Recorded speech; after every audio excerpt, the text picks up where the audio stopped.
On the spot news media, we got the latest news. We don't care about the views, we just representing right. Put local news internationally every night. On the spot, wave that Jamaican flag from left to right. Let's get it right, y'all know the type. We ain't dealing with the hype, we make it take flight. Yeah, man, my viewers and subscribers, what one a blessed and wonderful Tuesday morning to each and every person out there tuning into On The Spot News Media. Now, my peeps, I don't know how we do it over on this side each and every morning. We have to give thanks and praise to the Most High Creator for the preservation of life, because life is indeed the greatest. I don't know how much more I can stress the importance for the preservation of life as we Jamaicans continues to take the lives of sons and daughters of the soil. Jamaica, we have created some monsters. Yes, we collectively have all created these monsters. The good book clearly states, that the love of money is the root to all evil. So it's not money is the root to all evil, as I often hear many say, but it is the love of money is the cause of most evils being perpetrated. Yeah, man. Now over there in the parish of Trelawny, a little place known as Danville, I'm pretty sure that it's the first time other than persons from Trelawny is hearing that particular name. That just goes to show how rural of a place Danville is. We have never heard these type of atrocities coming from these rural sections of these parishes. But this morning, I'm here as the bearer of bad news to present to you that a quadruple knockings and clappings took place that took the life of 4 of our Jamaicans. Yeah, man. Quadruple. Not 1, not 2, not a triple, but 4 people food end up getting yam. Well, let me give you the names of the persons who have lost their lives. They are as follows.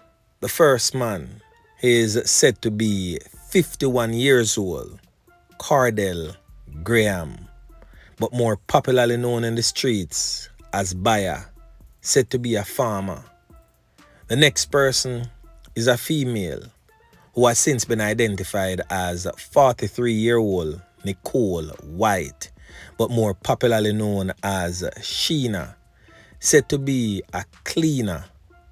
Both Cardell and Nicole is of a Danville district address in Trelawny.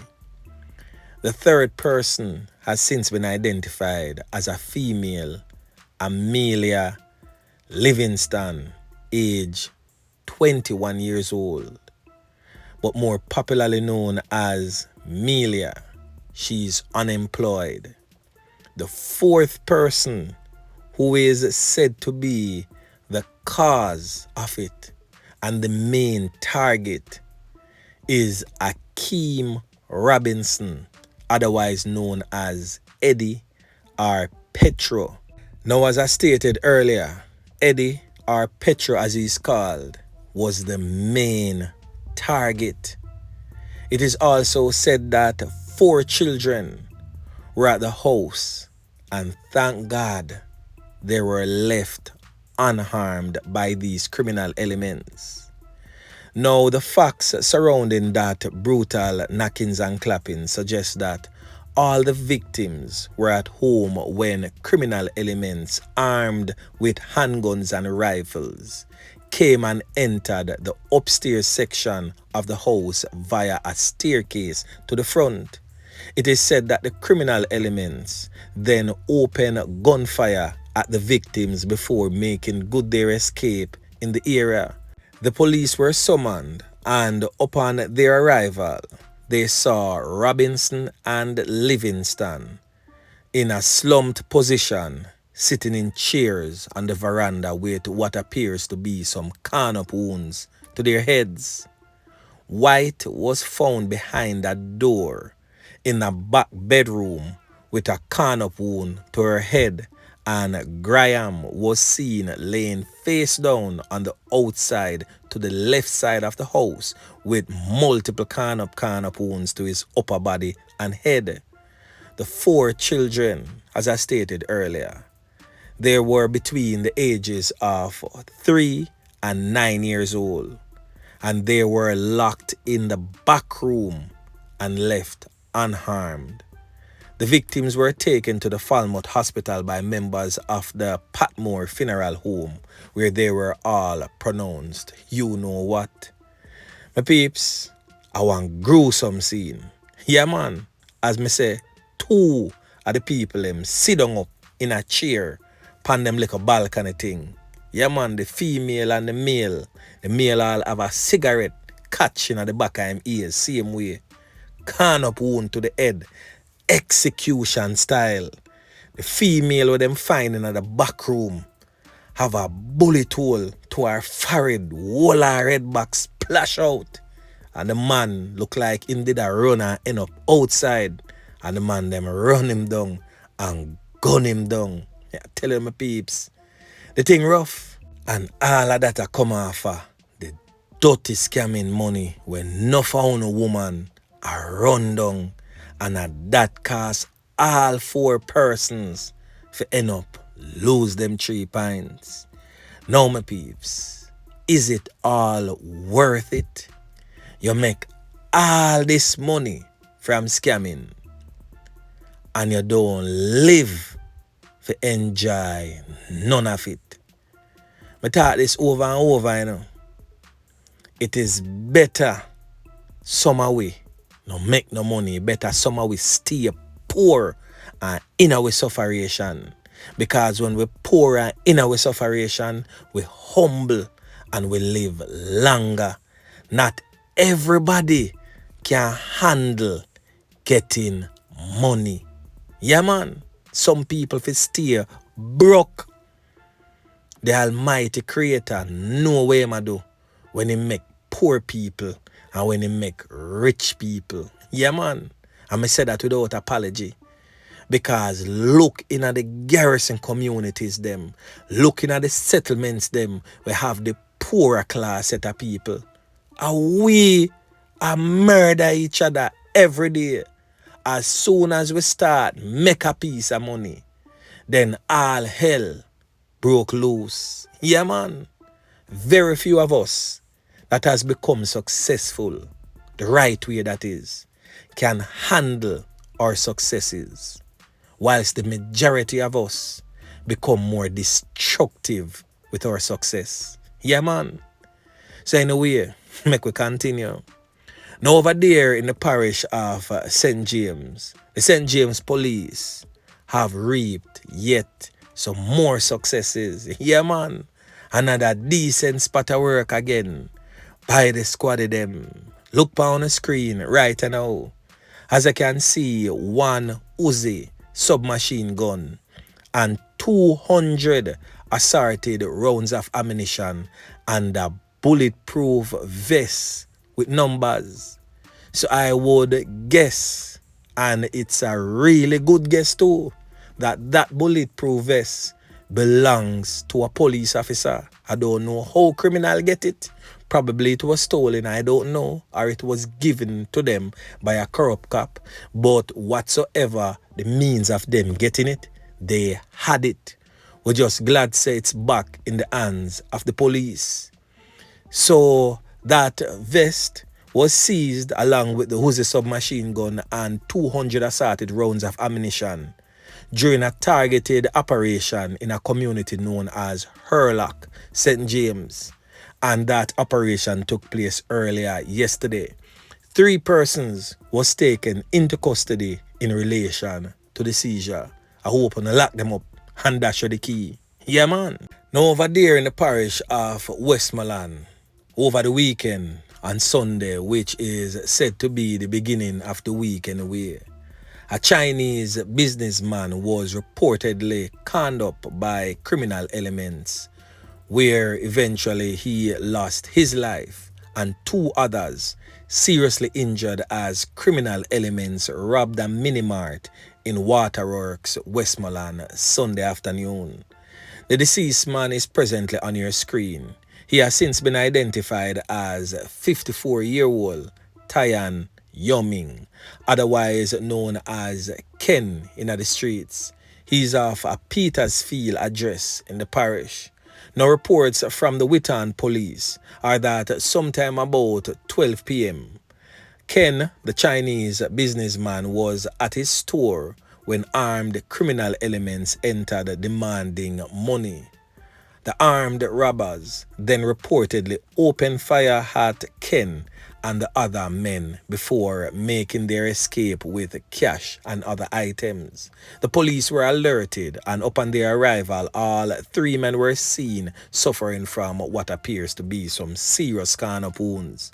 They were all taken to the hospital, where it is said that the Chinese business owner known as Ken in the streets was pronounced you know what, and the others admitted in serious condition. Now over there in the parish of Manchester, the police are probing the knockings and clappings that has resulted in the loss of life of this man in Porus, Manchester, Monday night, which is last night. The police have named the deceased man as 25-year-old Jamario Sewell, a resident of Redberry district in Porus, Manchester.